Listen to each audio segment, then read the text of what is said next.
There's good reason to believe the Garden of Eden is a real place. The Bible actually gives specific geographic coordinates for Eden.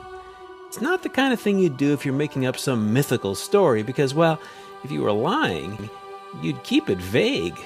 But the Bible isn't vague at all about Eden. It gives us surprisingly precise information. So, if we plot that data on a modern map, we should be able to locate the place where human history began. New scientific discoveries make this possible for the first time ever. The Bible lays out 4 rivers that flow through Eden. 2 are well known, the Tigris and the Euphrates. Both flow through modern-day Iraq and empty into the Persian Gulf. The other 2 are the Pishon and the Gihon, but no one really knew where these 2 rivers were on the map until now. Thanks to new research, we have a pretty clear idea. A newly discovered extinct river system in the Saudi Peninsula fits the biblical description of the Pishon and the Gihon. For example, the Bible says the rivers extended into a gold-producing region that we know was here, and a place called Cush that we know was here.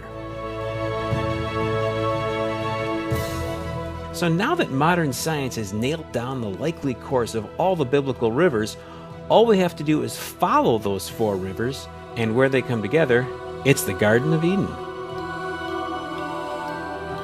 The problem is they don't all seem to come together. It's a dilemma that's vexed scholars. However, recent research by a guy named Ward Sanford offers a fascinating solution. Sanford's not a theologian.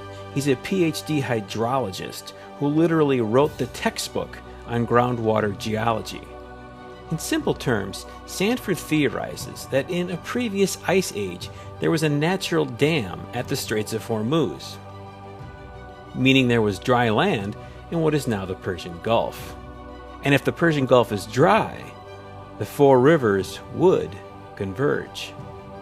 So the place that was once the Garden of Eden is now under the waters of the Persian Gulf. At least that's how Ward Sanford sees it. He admits his case isn't rock solid, but it is plausible.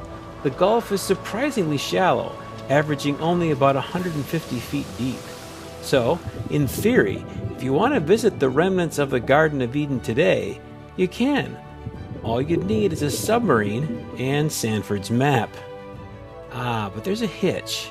The Bible says God placed on the east side of the Garden of Eden cherubim and a flaming sword flashing back and forth to guard the way to the tree of life. So, maybe it's best to leave Eden as it is.